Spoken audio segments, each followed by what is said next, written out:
The phone erupted on my nightstand at exactly 2 in the morning, vibrating so hard it nearly threw itself onto the floor.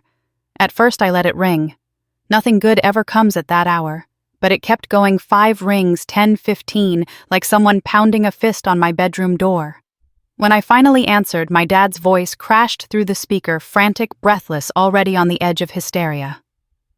"Harlow." "Oh, thank God, listen to me. Your sister's in the hospital. She's in agony. They won't give her the real medication unless someone pays up front. $18,000 right now. If you don't send it, she'll suffer all night and they'll put every bill on her. Please, baby, please, you have to do this." His breathing rattled like he was crying. He sounded desperate, terrified, and rehearsed. Something in me went cold, the kind of cold that only comes after years of being the family lifeline. I took a slow breath, steady and deliberate. "Call your precious son," I said, and hung up before he could gasp out another plea. I turned off my phone, rolled onto my back, and stared at the ceiling. For the first time in my life, I felt no guilt. Not even an echo of it. I closed my eyes and fell asleep within minutes, unaware that by morning the police would be calling about something far worse than Lydia's supposed suffering. When sunlight finally reached my face, I woke to a calm I hadn't felt in years. The kind of calm that only follows a decision you should have made a decade earlier. I padded into the kitchen, started the coffee maker, and let the smell fill the quiet apartment. My apartment, the one place in my life no one had ever managed to infiltrate. Not yet, anyway. I didn't check my phone right away. I knew the avalanche waiting inside. I could practically hear Dad's voice messages through the plastic fury guilt threats, that strange mix only he could deliver. Lydia would be crying. Mom would be whispering that I was tearing the family apart. Cole would chime in with whatever Dad told him to say. It was predictable. Exhaustingly familiar. I took my time. I poured coffee, opened the blinds, inhaled the crisp Minneapolis air drifting in through the window. Only then did I pick up the phone and press the power button. It lit up like an explosion, missed calls stacked in rows, voicemails filling the screen, texts flooding in faster than I could scroll. Dad had started with pleading, then blaming, then accusing me of cruelty. Lydia had sent a dozen dramatic messages about how I didn't understand how serious this was, even though she'd been posting rooftop bar selfies 3 hours before Dad claimed she was in agony. I didn't respond to any of them. I didn't open a single voicemail. Before I could decide whether to block them all or simply ignore them, my phone began vibrating again, this time from a number I didn't recognize. Not Dad, not Mom, not Lydia, not Cole. The caller ID read St. Paul Police Department. My stomach tightened. I answered. "Ms. Quinn," a steady male voice asked. "This is Detective Raymond Ives. I'm calling about your brother, Cole Quinn." For a second, I thought I heard wrong. "My brother," I repeated. "You mean my sister Lydia?" "No, ma'am," he said. "This is regarding Cole. We need to confirm your identity and discuss your name appearing on certain documents found during his detainment last night." The room seemed to tilt. Cold seeped into my bones. "I think there's been a mistake," I said slowly. "I haven't signed anything for him." "That's exactly why we need to talk," he replied. "Your name is listed as a secondary guarantor on financial paperwork tied to Mr. Quinn. It's important you hear the details directly from us." I leaned against the counter, gripping the edge. The caffeine I'd been craving suddenly tasted like acid on my tongue. "What happened?" I asked. "He was taken into custody at a venue connected to a fraud investigation," the detective said. "There are multiple layers to this case, Ms. Quinn, and it appears your information may have been used without your knowledge." I felt my pulse in my fingertips. Dad's midnight performance replayed in my mind, the trembling voice, the urgency, the demand for money he claimed would save Lydia. It hit me all at once. His panic wasn't about Lydia at all. It never had been. "Is my father involved in this?" I asked before I could stop myself. There was a pause. Too long. "We can discuss that when you come in," Detective Ives said. "Are you able to visit the precinct this afternoon? We want to clear your name as quickly as possible." "Clear my name?" The words landed hard, heavier than the coffee mug in my hand. "Yes," I said quietly. "I can come." "Good. Bring identification. We'll walk you through everything." The call ended, leaving a hollow ringing in the room. I stared at the phone at the notifications still pouring in from my family lies, guilt screaming in text form, and something inside me settled into place. This wasn't about Lydia needing help. This was something else, something larger, something planned. And for the first time in my life, I wasn't the one in danger of drowning under their chaos. I was the one standing on the shore watching it all rise toward them. The precinct in St. Paul sat wedged between a fire station and a shuttered diner, the kind of place you wouldn't look at twice unless you had to. I parked across the street, gripping the steering wheel until my knuckles whitened. Detective Ives had told me to come in as soon as possible, and the tone of his voice left no room for hesitation. My family had dragged me into 1,000 messes before, but never one that involved an official detective insisting my name needed to be cleared. Inside, the lobby buzzed with low voices, ringing phones, and the muted shuffle of paperwork. A front desk officer directed me to a small interview room with pale walls and a single window facing a parking lot covered in frost. Detective Ives arrived moments later, tall, composed expression, neutral but watchful. He shook my hand, sat across from me, and opened a thin folder. "Ms. Quinn, thank you for coming in," he said. "We're gathering information about your brother's detainment last night. I need to ask some questions regarding documents that contain your name." "My name," I repeated, trying to steady my breathing. "What exactly did he use?" He slid a copy of something toward me. My name stared back from the page printed neatly next to the words, "Secondary Guarantor." A signature that looked disturbingly close to mine sealed the bottom corner. I swallowed hard. "That's not my signature." "I assumed as much," he said calmly. "But before we proceed, I want to confirm some details. Have you ever authorized your brother to use your identity for financial purposes?" "No." "Have you co-signed any loans for him?" "No." "Have you given him access to personal documents, ID cards, old addresses, bank information?" "Absolutely not." He nodded slowly, making notes. "These applications were submitted recently, but some of the background information traces back to older addresses associated with you." "My family kept some of my mail for years after I moved," I muttered. "They always said they'd forward it. They didn't." "That's consistent with what we're seeing," he replied. "Several data points were pulled from outdated records." My throat tightened as he unfolded another sheet, a blurry photocopy of my old driver's license, the one I lost at 22 and never thought about again. I felt the room tilt. "Where did you get this?" I whispered. "It was recovered from Mr. Quinn's belongings during the arrest." I closed my eyes. Years of memories flashed Cole borrowing things he shouldn't. Dad insisting I stay quiet for the sake of the family. The constant expectation that I'd fix everything they broke. But this wasn't a broken TV or a bounced check. This was identity fraud. Ives continued. "Based on our preliminary review, it appears your personal information may have been used repeatedly without your consent. This case could grow significantly depending on what else we uncover." I exhaled shakily. "Is my father involved?" He hesitated a measured pause that answered my question before he spoke. "We are interviewing multiple individuals connected to the incident. Your father contacted us early this morning. He insisted you would take responsibility if necessary." My jaw clenched. "Of course he did. There's more," he added. "A separate team is looking into certain aliases tied to your family name. One of those aliases uses a former address of yours as its primary residence. That makes no sense." "It might," he said gently, "once you see everything." He slid a small envelope across the table. "This was found in your brother's backpack. It's addressed to you."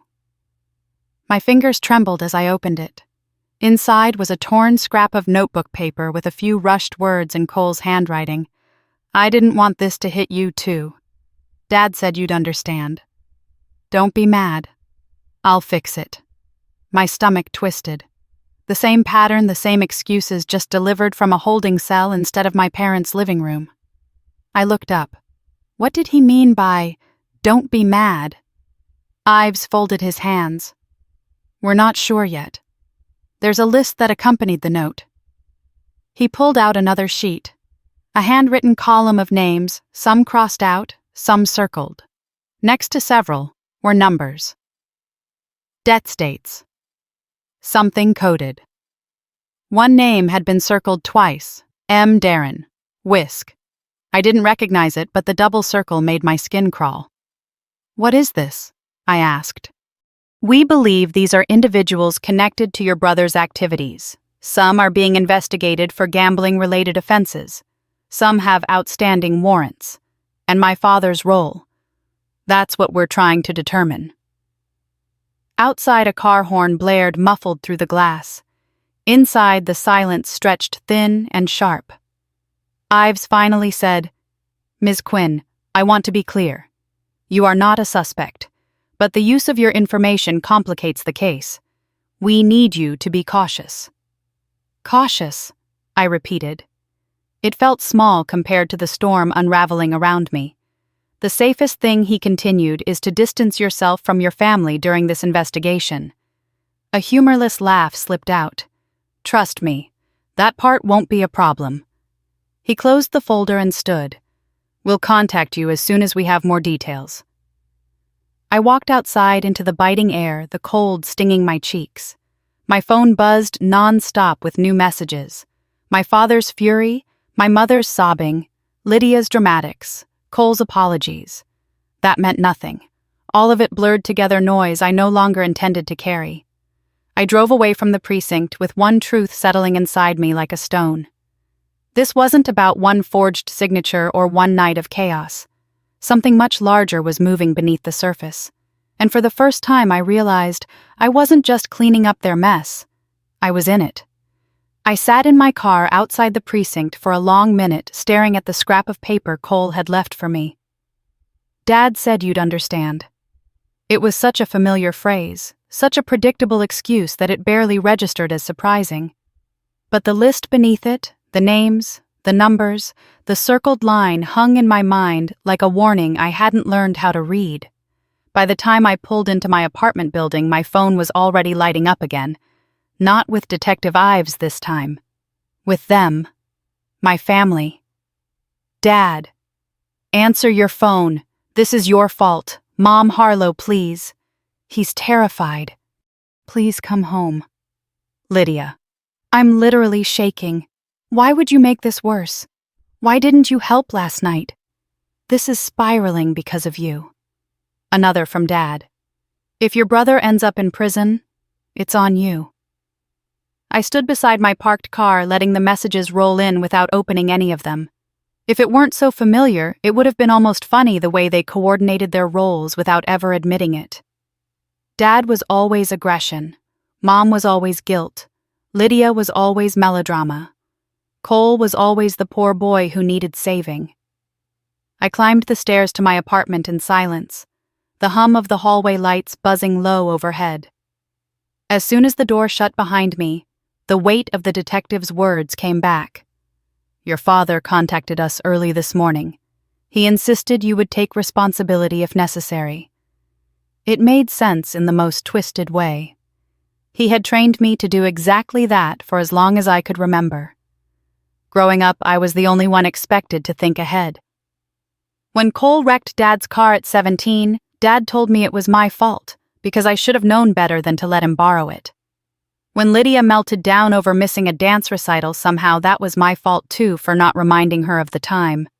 When Mom overspent on holiday decorations, she'd cry and ask why I couldn't pitch in more, as if I hadn't already delivered half my paycheck that month. The pattern hadn't changed. It had just evolved into a crime. I tossed my keys on the counter and opened the fridge out of habit, staring at shelves of neatly arranged groceries I had bought myself for myself. Then I closed it again. Eating felt impossible. My phone buzzed once more. Lydia this time calling instead of texting. The sound felt like a drill in my ear. I ignored it. Then a text popped up right after pickup. "This is serious," I answered on the fourth ring. Lydia's voice came through sharp and breathy like she'd been crying for hours or rehearsing it. "Harlow, what did you tell the police? Dad is freaking out. He said you're making everything worse." "I didn't make anything worse," I said. "Cole did that himself." "You're blaming him." "He's scared. We all are. Why didn't you help last night? He's your brother. I'm not responsible for his choices, Lydia." Silence. Then a laugh that wasn't really a laugh. "Wow. You really think you're innocent in all this?" I held the phone tighter. "What exactly do you mean?" She hesitated, and for a moment her tone shifted. Less performer, more fearful girl. "Dad said you agreed to help, that you knew about Cole's debts, that you said you'd step in if anything happened." It was almost impressive how cleanly Dad's lies shaped themselves into other people's mouths. "I never said anything like that," I replied. "And you know it." A shaky exhale came through the speaker.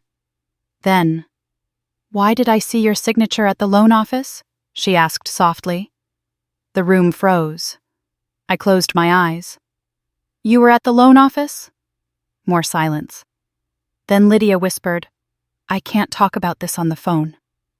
Before I could press her, she hung up. I dropped the phone onto the couch and paced. Something deeper was happening, not just impulsive fraud, not just a panicked family trying to cover their mistakes. It felt coordinated, prepared. I returned to the slip of paper from Cole, unfolding it again. My eyes landed on the circled name M. Darren, Whisk. A quick search turned up nothing concrete, just scattered mentions tied to gambling arrests in Wisconsin and northern Minnesota. Enough to raise every red flag inside me. The longer I stared at it, the more certain I became this name mattered. This list mattered. And Dad's frantic need for $18,000 had nothing to do with Lydia. My phone buzzed again, but this time it wasn't any of them. Unknown number. "Stop digging. This isn't your problem." I read it twice, pulse rising. Another message came seconds later from the same number before the thread vanished completely. "Walk away." The whole conversation deleted itself from my screen. I locked my phone and stared at my reflection in the darkened window. For a moment, guilt tugged at me the way it always had, pulling like a hook beneath the ribs. But something stronger rose up this time. I had spent my entire life saving people who only saw me as a resource, a solution, a fallback. And now they wanted to turn me into their shield, their scapegoat, their legal sacrifice. No more. I grabbed my coat, the slip of paper, and my keys. Detective Ives had told me to be careful, but caution couldn't mend a trap that was already tightening around my neck. Whatever this was, whatever my father had dragged us into, it wasn't just Cole's mess or Lydia's lies. This time, it was coming for me. The law firm sat on the corner of Lyndale Avenue, a squat brick building with frosted windows that made everything inside look blurred and distant. Fitting, considering that was exactly how my life felt, walking toward its doors blurred distant like I was moving through someone else's nightmare. I pushed inside, greeted by the sterile smell of toner and the soft hum of printers. A receptionist looked up immediately when I gave my name, eyes widening just slightly as if she'd been expecting me. "Ms. Quinn," she said, voice clipped. "Attorney Grant will see you now." The walk down the hallway felt too quiet, muffled, like the building knew this wasn't going to be a normal conversation. Melissa Grant stood as I entered her office, a woman in her mid-40s with sleek hair pulled into a controlled twist and eyes that read everything at once. "Please sit," she said, gesturing to the chair across from her desk. "We've actually been meaning to contact you." Those words landed like a punch. She opened a slim file and slid 3 documents toward me, each one printed neatly, each bearing my name in bold letters. "Ms. Quinn," she said gently. "These were submitted in person 3 weeks ago." I looked down at them, an application for a $40,000 loan, a co-signer affidavit, and a digital approval form. All 3 carrying a signature that wasn't mine, but looked sickeningly close. a perfect mimicry of the way I looped the Q in my last name, the slight tilt of the R in Harlow. "This isn't me," I whispered. "We assumed it wasn't," she replied. "But whoever signed these had a copy of your previous driver's license and enough personal details to pass verification." She reached for a remote and clicked a monitor on the wall to life. Grainy black and white footage appeared an angle from the loan office's security camera. A woman approached the counter. Sunglasses perched on her head hair tucked behind her ears. I leaned forward, heart thudding. "Lydia." She handed over a packet of documents, glancing nervously around the room, her jaw tight. Standing half a step behind her face, shielded by a baseball cap, was a man with my father's broad shoulders and stiff posture. My mouth went dry. "I know," Melissa said softly. The footage didn't show his face clearly, just the way he hovered behind Lydia close enough to dictate her next breath. I felt something in my chest collapse. Lydia hadn't forged anything. She'd been used. So I said quietly, "What happens now?" Melissa clasped her hands together. "The loan is currently delinquent. Collections will begin soon. If you want to clear yourself legally, you'll need to file an affidavit of identity theft, which requires naming the individuals responsible." Naming my own father. Naming my sister. She slid a folder toward me, paperwork instructions, copies of the forged forms. My name stared back at me from every page like an accusation. "It isn't uncommon," she continued. "Family members sometimes?" "This isn't a misunderstanding," I cut in. "This is intentional." Melissa studied me for a moment, assessing the weight of what I wasn't saying. Then she nodded slowly. "There's something else." She opened a second file. Inside were notes from the loan office's staff. One employee had recognized the older man from a previous visit. He had come alone earlier in the year, asking questions about co-signer policies. "He described himself as your father," she said. "Said he was acting on your behalf." The room tilted. My father had been laying groundwork. Months of it. When I finally stood, my legs felt unsteady. Melissa walked me to the door, her expression softening with something like pity. "Ms. Quinn," she said, "I know this is difficult, but if your information has been used once, it may have been used more than that. You need to take steps to protect yourself." I nodded because it was all I could do. Outside, the cold air slapped my face, clearing my thoughts long enough to breathe. I walked to my car in a daze, the folder clutched tightly in my arms. Once inside, I dropped it on the passenger seat and stared straight ahead. My father had prepared for this, planned for it, and he'd put Lydia in the front line as cover. My phone buzzed. "Lydia." I stared at her name for a long second before answering. She didn't even say hello. "Did you go to that office?" "Yes." A shaky breath. "Then, you know." I closed my eyes. "Why'd you do it, Lydia?" "I didn't," she said quickly. "Dad told me you agreed to everything. He said it was for medical stuff, that you'd already said yes, but were too busy to go down there yourself. He told me if I didn't help, I'd be responsible for what happened to Cole." Her voice cracked. I didn't want to Harlow, but he wouldn't stop pressuring me. Her fear seeped through the line in a way I'd never heard before. Then she added, barely audible, "There's something else. Something Dad keeps in the garage. He hid a lockbox under his tool bench. The key's behind the heater." My pulse quickened. What's in the box, I don't know. I only peeked once. IDs, papers, things that felt wrong. I didn't understand them at the time. She sounded like she was shaking. "Harlow, I think Dad's been planning something bigger than you know." I breathed slowly, trying to keep my voice steady. "Why are you telling me this now?" "Because he's scared," she whispered. "He's scared you'll find out. And people do dangerous things when they're scared." Before I could say another word, a loud knock echoed behind Lydia's voice. She inhaled sharply. "I have to go," she said quickly. "Just be careful." The line went dead. I sat frozen, the phone in my lap, the folder on the seat beside me, and a cold certainty settling somewhere deep inside my bones. This wasn't random. This wasn't a moment of panic. My father had built a system using my identity as the foundation. And I had just pulled the first thread loose. Lydia opened the door before I even knocked, her eyes rimmed with red like she'd been crying for hours or practicing it. Her downtown apartment gleamed with staged perfection, every piece of furniture curated for Instagram. But the moment I stepped inside, the illusion cracked. PR boxes were shoved into corners unopened. A pile of delivery envelopes lay scattered under the kitchen island, and on the marble counter, half hidden beneath a stack of makeup palettes, were past due notices. She wrapped her arms around herself as if cold. "I didn't think you'd actually come. I need answers," I said. She nodded and motioned for me to sit. She perched across from me, twisting a gold ring around her finger, her usual princess swagger nowhere to be found. "You think I forged your signature?" she said quietly. "I didn't. I saw the footage," I replied. "You handed the documents over."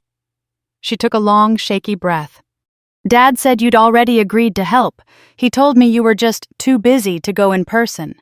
He made it sound like I was doing both of you a favor." Her eyes flicked up to meet mine.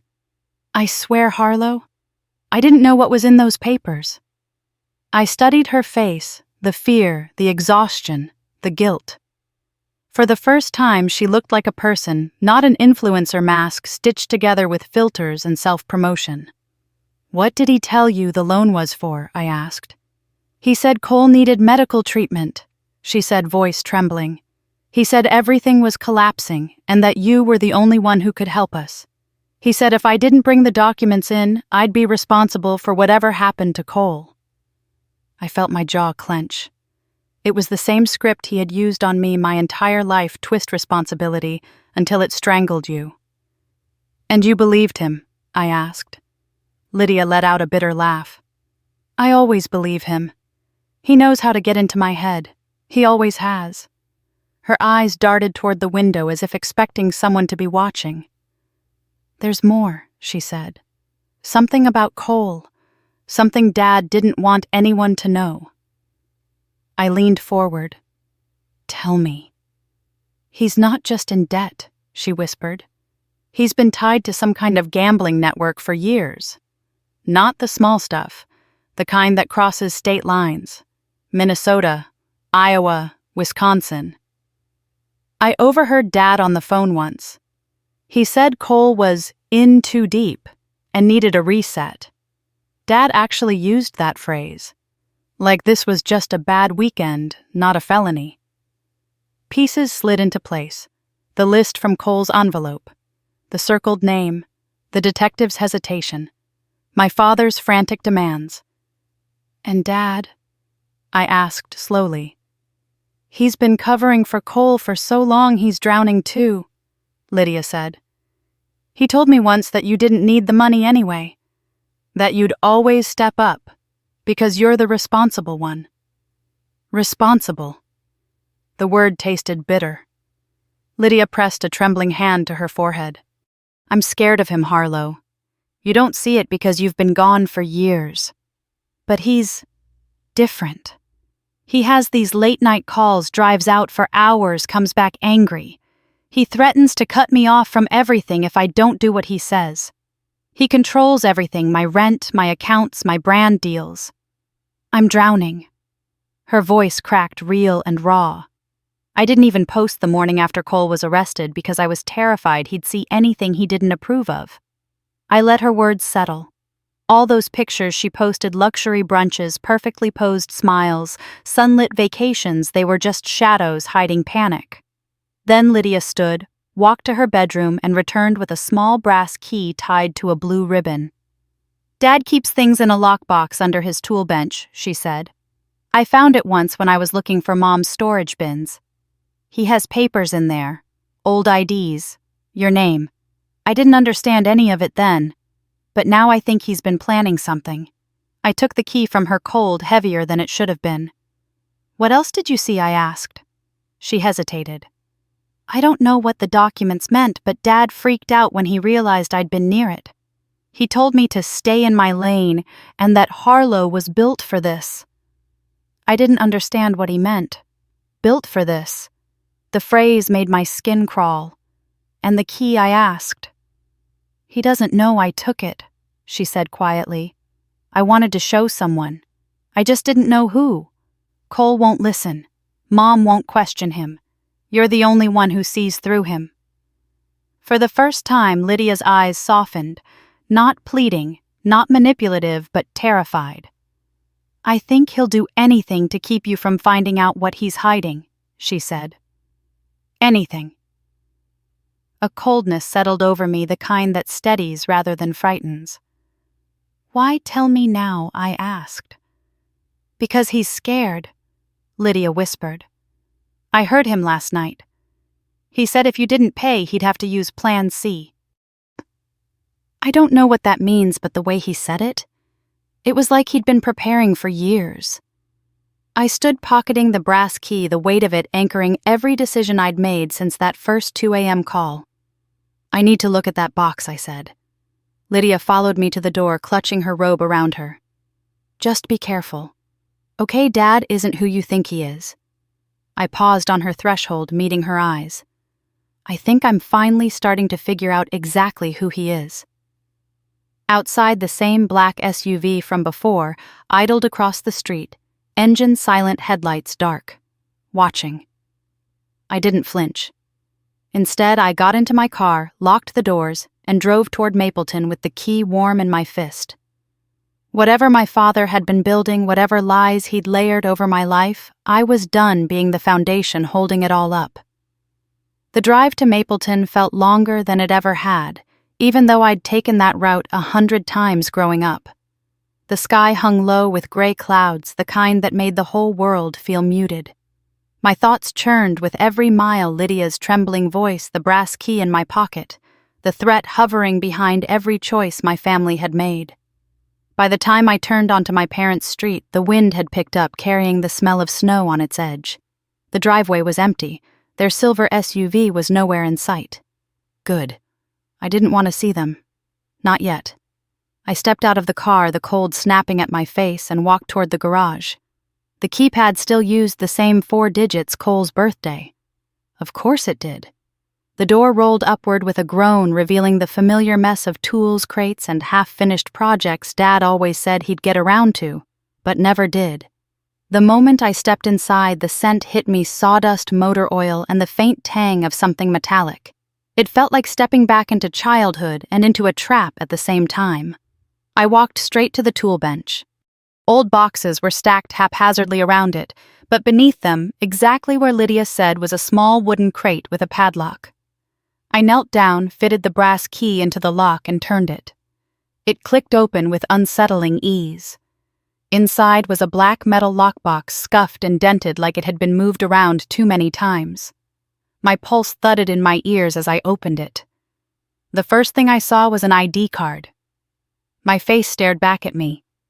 But the name wasn't mine. Harriet Quinn, it read. Same photo, different birthday, different address. I rifled through the stack, 3 more IDs, all with my photo, all with different aliases. Beneath them was a collection of prepaid debit cards, some unused, some marked with tiny dates in Dad's handwriting. Then I lifted the folder labeled, Hold Until Needed. My chest tightened as I opened it. Bank statements under my name with withdrawals I never made. A notarized affidavit claiming I'd agreed to financially support Cole's treatment and legal recovery. A rental lease for a rural property in Wisconsin signed with my forged signature.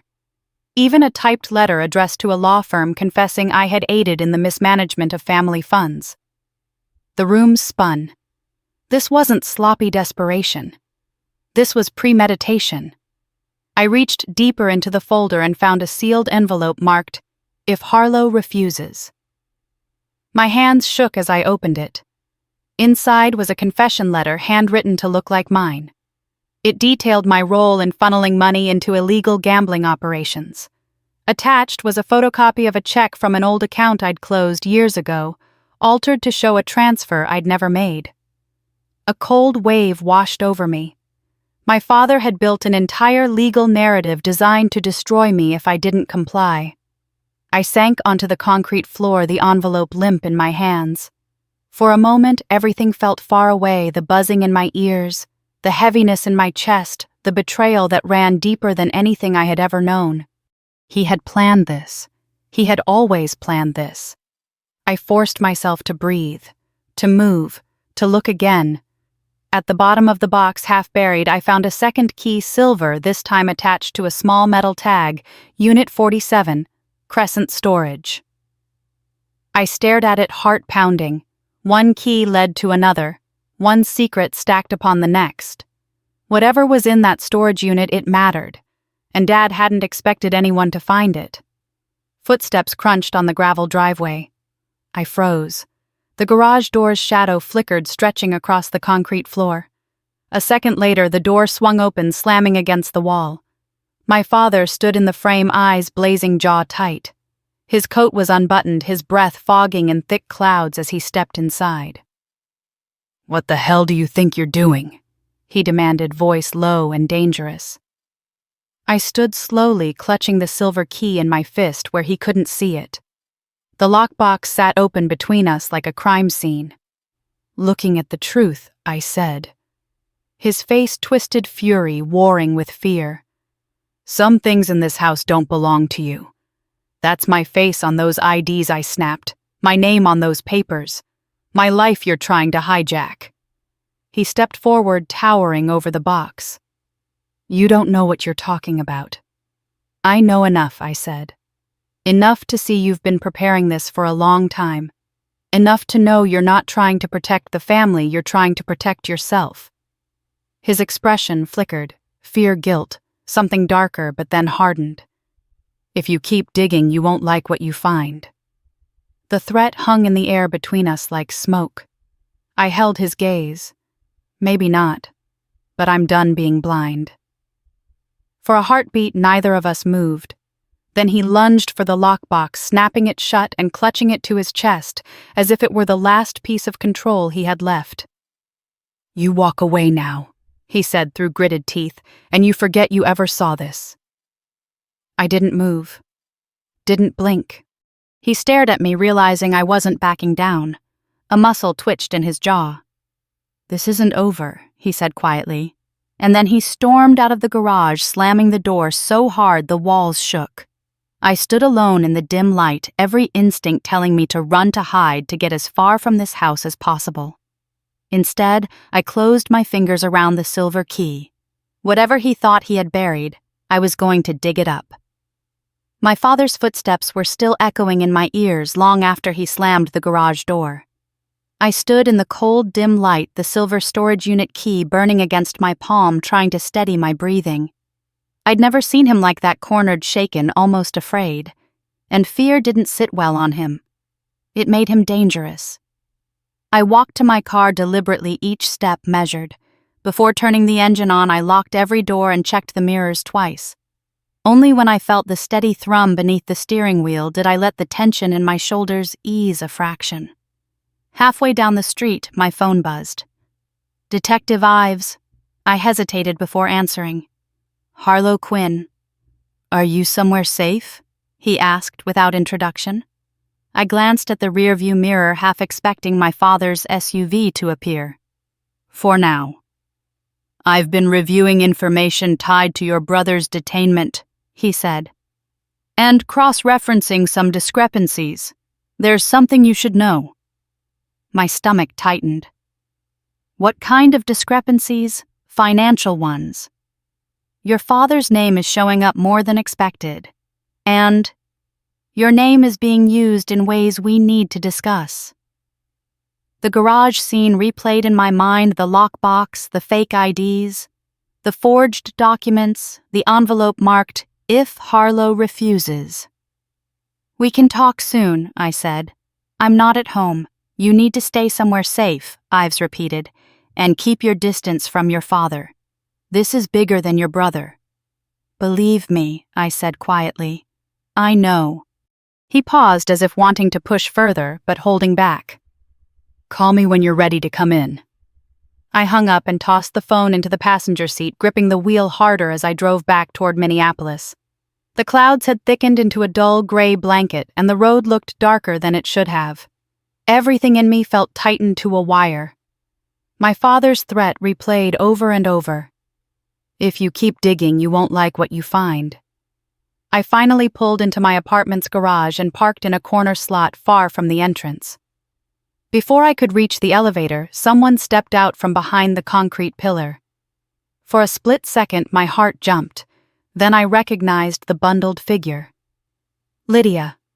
She wore a hoodie pulled low, hair unstyled, eyes darting like a trapped animal. "What are you doing here?" I whispered sharply. She glanced over her shoulder. "I couldn't call. He checks my phone." Fear flickered in her eyes, real this time. She hugged herself tightly. "You confronted him," she said. "I could hear it in his voice when he came home. Something's shifting. He's losing control." I motioned her inside the stairwell where at least the walls muffled the echo of our voices. "Tell me everything I said." She pressed her back against the wall. "He's terrified you found the lockbox. He thinks you'll go to the police." "He's right." She shook her head fiercely. "You don't understand. He'll destroy anything that threatens him. Anyone."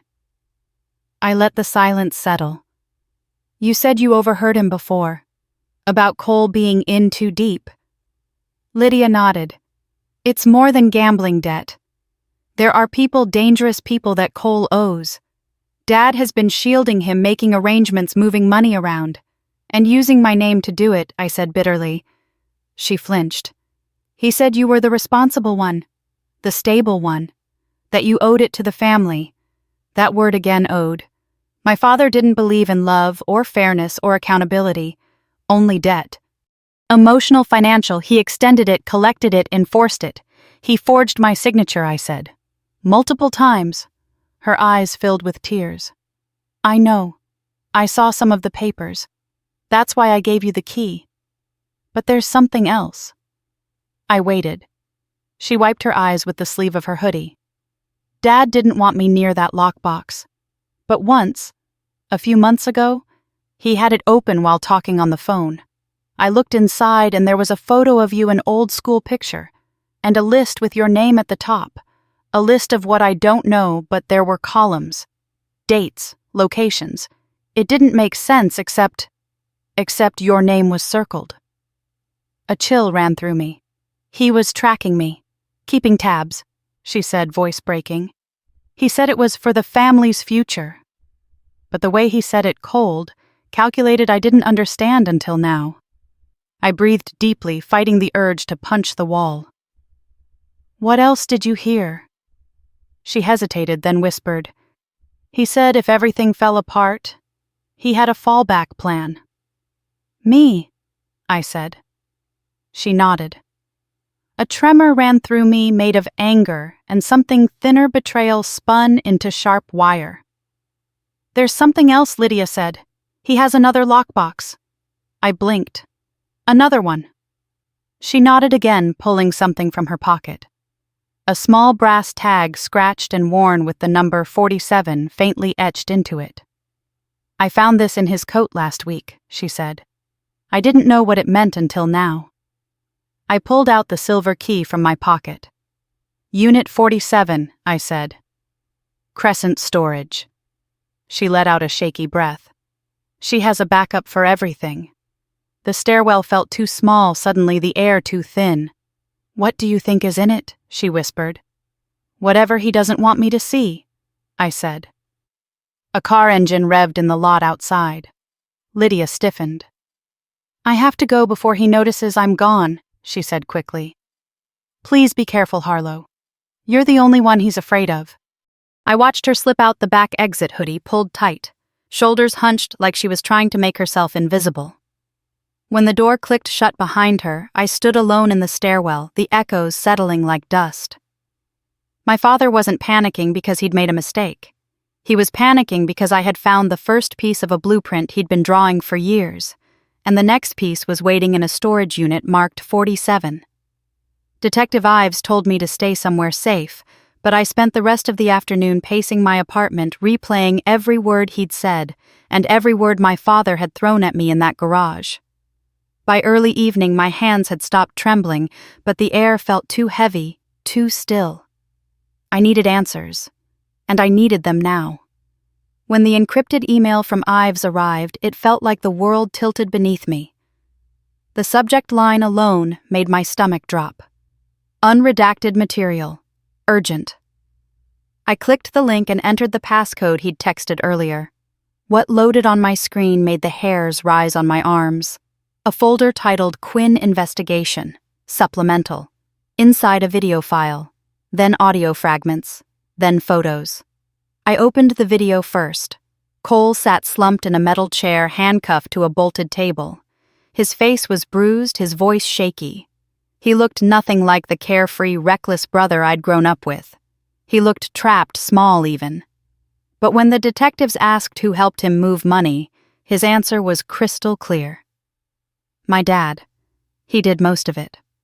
My breath hitched. The detectives pressed him harder. Cole cracked like thin ice.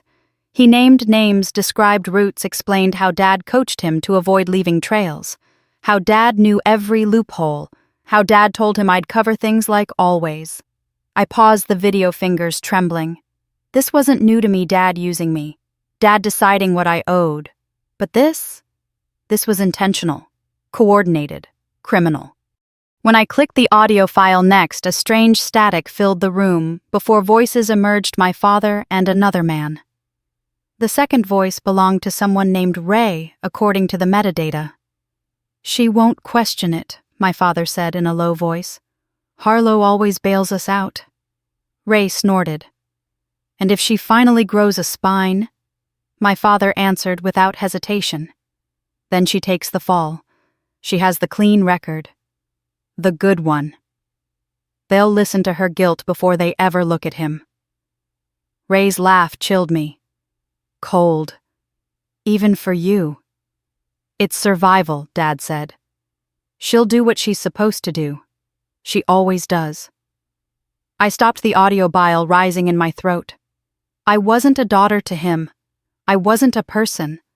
I was a lever, a tool, a safety net he'd woven into every calculation. A ping jolted me back to the present. Another message from Ives. Be cautious. The people tied to this case are dangerous. As if on cue, my phone lit up again, this time with a long list of missed calls, texts, voicemails, all from my family, all raging and desperate. I let them pile up without opening any of them. Then I made a mistake. I opened Instagram. Lydia's livestream sat at the top of my feed, still active. Against my better judgment, I clicked. She sat in the driver's seat of her car, mascara-smudged tears rolling down her cheeks. Her voice trembled as she spoke to thousands of viewers. My sister abandoned us, she cried. Cole's in so much trouble and she doesn't even care. She won't help us. She chose money over us. People commented non-stop. I knew she was selfish. Blood doesn't mean anything to some people. Karma will handle her. I stared at Lydia, at her theatrics, at the fear under the surface. She didn't realize she was defending a man who was setting all of us up to burn.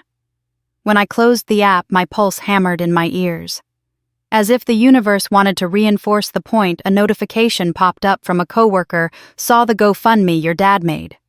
Is everything okay? I froze. GoFundMe. I opened the link. There it was, a huge photo of Cole lying in a hospital bed.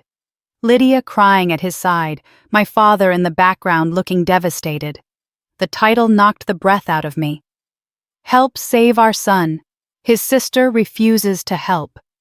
The description was worse, dramatic lies about me cutting off the family, refusing to help a dying sibling, abandoning them in their darkest hour. My name was in it. My workplace was mentioned. My identity was practically doxed. The fundraiser was already nearing $9,000. I felt something inside me snap, not anger, not sadness, but a cold clarity that steadied every thought in my head. I screenshotted everything, every lie, every accusation, every comment. Then I opened a new folder on my laptop and labeled it Evidence. Dad, Cole, Lydia. I saved the live stream, the GoFundMe, the audio, the video, the documents from the garage, phone logs, text screenshots. Everything went into that folder like bricks in a wall I was finally building around myself. Hours passed. I was drinking lukewarm tea and reviewing evidence when my phone buzzed again. A voicemail from an unknown number. I pressed play. A low, unfamiliar voice said, "We know where you work. Pay what you owe." My spine tingled. My hand tightened around the phone. I forwarded it to Detective Ives immediately. He called back within minutes. "We're tracking the number," he said. "Don't go anywhere alone. And don't contact your father."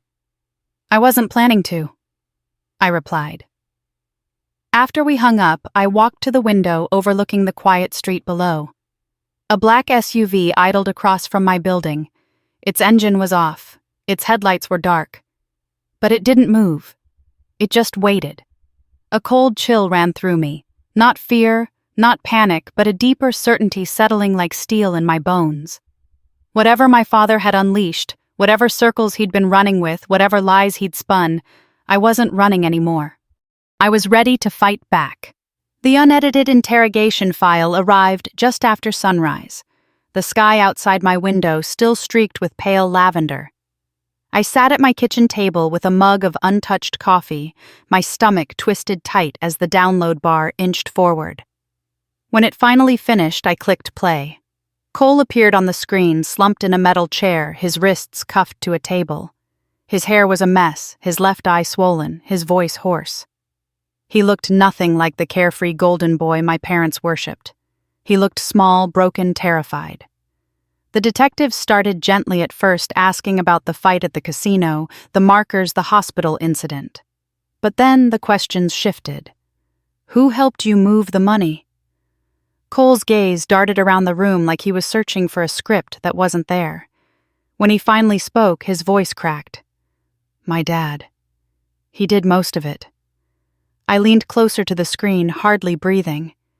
He set up everything. Cole continued. The cards, the accounts, the routes. I never would have known how to do any of that without him. One of the detectives asked, Your father initiated these transactions? Cole nodded vigorously. Yeah, he told me what to say, who to call. He said it was all in the family, that Harlow would clean up anything if it got messy. A cold pulse shot through me, my name spoken like a shield he could hide behind. Did your sister participate willingly? The detective asked. Cole's head whipped up. No. She didn't know any of this. Dad said she didn't need to. He said she's the responsible one, the one with a clean record. He said she'd take the heat if it ever came down to it. My breath stopped. It wasn't an accident. It wasn't him panicking. It wasn't desperation. It was a plan, a setup he'd been building for years. The video cut to Cole crying, head in his hands. I didn't want to keep using her name, but Dad said it was safer. He said she wouldn't question it. That she'd always been the safety net. He said that's what she's for. My hand shook as I paused the video. That's what she's for. Growing up, Dad had said that in 1,000 ways, just never this directly. I was the responsible one, the stable one, the fixer, the daughter who didn't ask for anything, the daughter he could leverage. I resumed the video, bracing myself. The interrogators shifted to the list I'd found in Cole's bag. Who is M? Darren, they asked. Cole swallowed hard. One of the guys Dad owes. He's not someone you mess with. His voice cracked again. Dad said if I talked, he'd blame Harlow. My fingers curled against the table. Dad wasn't covering for Cole, he was using him, using all of us. When the video ended, another file loaded automatically. Audio, Dad and unknown male unredacted. Static buzzed for 3 seconds. Then the voices came through. Ray, you sure this is going to work? She's not stupid. Dad, she doesn't need to be stupid. She just needs to keep doing what she's always done. Ray. And what's that dad cleanup after everyone? Ray laughed. And if she stops? My father didn't hesitate. Then she learns her place. I sat frozen, staring at the screen while my chest hollowed out. The man who taught me to ride a bike, who lectured me about standing up for myself, who told me family comes first, that man had spent years constructing a legal noose with my name on it. Another click echoed in my apartment as the final audio piece loaded. My father again, voice harder this time. If this thing collapses, blame her. She has the credit, the job, the stability. The girl was built for responsibility. The boy wasn't. The girl, not his daughter, not a person. A contingency plan. My phone buzzed violently against the table, jolting me back to the present. Lydia. I ignored it. Then another buzz, this time a text. Dad's packing bags. I opened the message. She'd sent a photo taken through the crack of her bedroom door. My father stood in the hallway, shoving a box into a duffel bag, and beneath it, half visible, was the same metal lockbox from the garage. My pulse hammered. If he was running, it meant he knew the investigation was tightening. It meant he knew the lies were unraveling. It meant he was going to let me take the blame. Another text came through before I could respond. There's another crate. Bigger. He didn't want anyone near it. I looked at the silver key on my table. Unit 47, Crescent Storage. The missing piece. My father wasn't just involved. He wasn't just covering for Cole. He was orchestrating all of it. I grabbed my coat and keys, heart pounding as a new clarity settled over me, sharp, cold, unwavering. He thought he could vanish and leave everything burning behind him. Not this time. Not with the truth in my hands. I headed for the door, whispering into the quiet apartment. You won't disappear before I expose everything. And for the first time in my life, I wasn't afraid of my father. He should have been afraid of me. Snow drifted across the highway in long white streaks as I drove toward Mapleton again, this time with a purpose sharper than fear.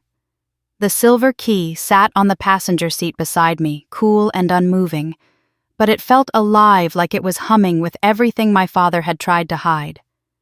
Every mile tightened something inside me, until I felt carved from bone and resolve.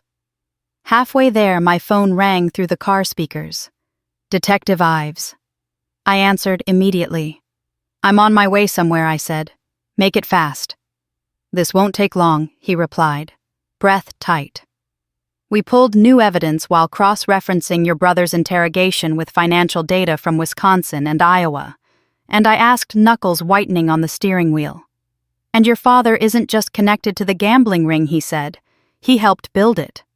Cold swept through me despite the blasting heat. Say that again. He wasn't a bystander, Harlow. He wasn't coerced. He was intentionally facilitating movements, funds, introductions, cover identities. We found him labeled as a Tier 2 coordinator in associated documents. I focused on the road, but everything felt slightly out of focus. What does that mean? It means your father wasn't cleaning up Cole's mess, Ives said quietly. He was running pieces of the network. Your brother was a pawn. The paperwork under your name? That was insurance. Insurance. The word lodged in my ribs. He built an escape route with your identity. Ives continued. If anything went wrong, he planned to redirect blame onto you. I inhaled sharply. I know. A beat of silence filled the line. Be careful, Ives said. Whatever you're doing next, don't do it alone. I ended the call without promising anything. Because I wasn't doing this for safety. I was doing it to end something that had infected my entire life. The Crescent storage lot was nearly empty when I pulled in. Rows of rusted metal doors lined the cracked concrete, each one numbered with peeling paint. I found Unit 47 near the back row, where the wind sounded like it was scraping along metal edges. I stepped out of the car, heart steady now. Resolve had a way of calming the blood. The lock on the storage unit was new, shiny, heavy, unweathered. Dad had been here recently. I fit the silver key into the lock, turning it slowly until it clicked.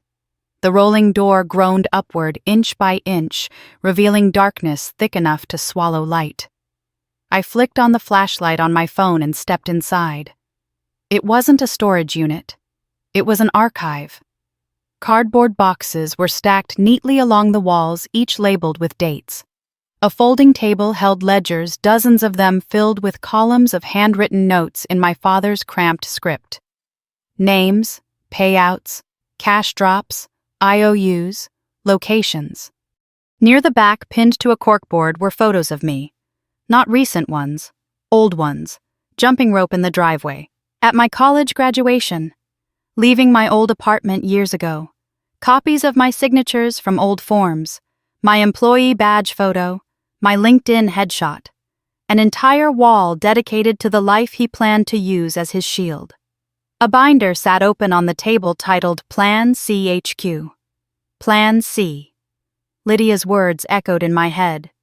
He said if you didn't pay, he'd have to use Plan C. My father hadn't panicked on that phone call. He'd been reading from a playbook. I approached the binder, each step louder in the hollow unit. Inside were drafted confessions with my name, a sequence of staged transactions, photos of rental properties with my details attached, drafts of statements blaming me for the operations, an entire printed timeline connecting my identity to Cole's activities. He'd planned every angle, every lie, every way to fold my life into his crimes. The cold inside me solidified into something sharp. A noise behind me broke the silence, the crunch of footsteps on gravel. I turned just as the storage door rolled up the rest of the way. My father stepped inside, shoulders heaving, breath fogging in the icy air. His gaze swept the unit, landing on the binder in my hands. For the first time, he didn't look like the man who controlled every room. He looked exposed. "What do you think you're doing?" he demanded, voice low and trembling. "What you never expected," I said. "Learning the truth." He stepped closer, rage flickering behind his eyes. "You don't understand any of this. I built this to protect us." "No," I said. "You built this to protect yourself. To protect all of you," he snapped. "You were supposed to help. You're the responsible one. You owe this family. I don't owe you a prison sentence," I cut in. His face twisted, desperation starting to seep through. "If this falls apart, they'll come for me. For Cole. For your mother. You think you're strong enough to take that on?" "I'm strong enough not to be your scapegoat," I said quietly. He opened his mouth again, but his bravado faltered when he saw the red light blinking on my phone. I was recording him. "You wouldn't," he said, voice cracking. "I already did." He lunged toward me, but before he reached me, headlights burst across the unit like floodlights. Police cruisers screeched into the lot. Detective Ives stepped out of the first one. My father froze. Daniel Quinn Ives called out, voice firm, "Step away from your daughter and put your hands where I can see them." Dad lifted his hands slowly, fury etched into every line of his face. He looked at me like I'd betrayed him, like I'd ruined everything he'd built. But he'd done that himself.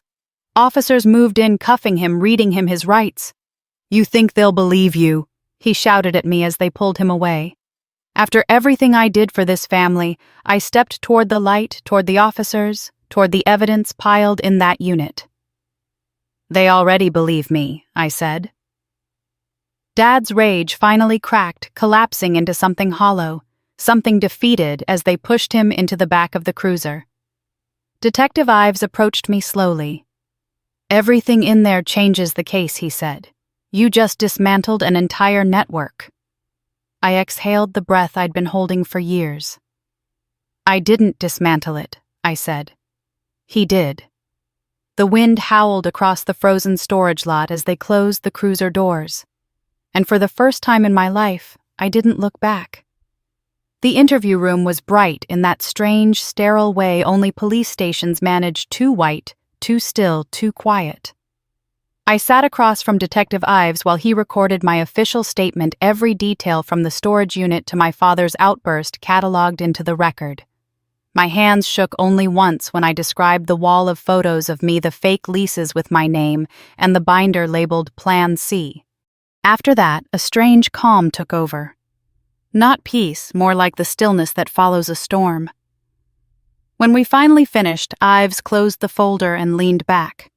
"You're not under investigation," he reminded me gently. "You're a victim in this, one of many. But you're the one who had the courage to expose it." I nodded, though the words slid right past me. Courage wasn't what it felt like. It felt like survival. It felt like the first moment of honesty in a life spent living inside other people's lies. Outside, the morning news was already swirling on the lobby TV. A headline scrolled across the bottom: Mapleton man arrested in multi-state gambling scheme. Investigation expands. They didn't show his name yet, but the description was unmistakable. I stood still, watching the screen, watching the beginning of the end. By afternoon, my phone started buzzing, not with family messages, but with notifications from social media. People had connected the dots. Not publicly, not fully, but enough. Screenshots of the GoFundMe were circulating alongside comments asking why my father had made such dramatic claims. Some users were pointing out the inconsistencies in Lydia's livestream timeline. The internet was doing what it did best, pulling at loose threads until the entire thing unraveled. I didn't comment. I didn't explain. I didn't owe anyone anything. But Lydia, she was drowning. Her follower count plummeted by the minute. Brands released quiet statements ending partnerships. People called her a liar, a manipulator, an instigator. Her perfectly curated world was collapsing one unfollow at a time. She called me 3 times. I rejected every call. Eventually, she texted, "I'm sorry. I didn't know. I never knew any of it. Please believe me." I didn't respond. Sympathy was a luxury I'd earned the right not to give. Cole's sentencing came next. The judge offered him a plea: 90 days of mandatory rehab community service, and the condition that he stay away from gambling for 5 years. He took it shaking, barely looking up. When he finally did look around the courtroom, his stare landed on me. His eyes were red, his jaw clenched. Anger. Not at himself, not at my father, but at me for letting the truth sink him. I held his gaze. He looked away first. The family home in Mapleton went up for foreclosure the same week. I drove past it on a gray morning, the windows boarded, the paint peeling, the lawn long abandoned. It was a shell, just like the life we'd tried to pretend existed inside it. I stood on the sidewalk for a long moment, watching the cold wind blow dried leaves across the cracked driveway. For most of my childhood, I'd imagined that house as a fortress I couldn't escape. Seeing it now, hollowed out and forgotten, made something in me loosen. The cage had always been made of paper and guilt, not steel. My mother reached out next. Her first attempt was a call from an unknown number. I ignored it. The second time, she left a voicemail filled with sobbing, saying I had betrayed the family, that I'd humiliated my father, that I'd ruined Cole's future. I deleted it without listening to the end. Her messages escalated. Accusations, pleas, emotional blackmail woven into every word. I blocked her. The last tether snapped cleanly. No guilt. No hesitation. Just release. The days that followed felt unfamiliar. Quiet, but not the frightening kind. More like breathing clean air for the first time. I applied for a new job in Madison and received an offer within a week. Higher pay, better hours, a fresh start. I signed a lease on a loft with high ceilings and brick walls that glowed warm in the afternoon sun. On my first night there, I ordered takeout, sat on the floor surrounded by half-opened boxes, and listened to the quiet hum of the building. Not once did I expect a phone call demanding money. Not once did I tense at the sound of footsteps in the hall. No one needed me. No one blamed me. No one owned me. I started building a life with small, deliberate choices. Saturday hikes, late-night reading, morning coffee on the balcony overlooking the city. Routines that belonged only to me. Still, sometimes I caught myself expecting a call from chaos. The old reflexes flinched at shadows that weren't threats anymore. One evening, while sorting through kitchen boxes, my phone buzzed. A text from Detective Ives. "We might need a follow-up. New developments involving your father. Nothing urgent. We'll explain tomorrow." I read the message twice, then set the phone down. The past had one last ripple, but it no longer owned me. Later that night, I stepped onto my new balcony with a cup of tea, the city lights stretching out like a soft glow beneath the darkening sky. For the first time in years, maybe for the first time ever, I felt safe, whole, entirely myself. I thought of the girl I once was, the one who believed she had to carry everyone else to earn love, the one who couldn't say no, the one who had been groomed her whole life to be the shield, the scapegoat, the sacrifice. She didn't survive this year. I did. And as the wind brushed past cool and clean, I whispered into the night I survived them. It didn't feel like victory. It felt like freedom. The morning sunlight filtered through the tall windows of my new loft, soft and warm, settling on the hardwood floors like a quiet blessing.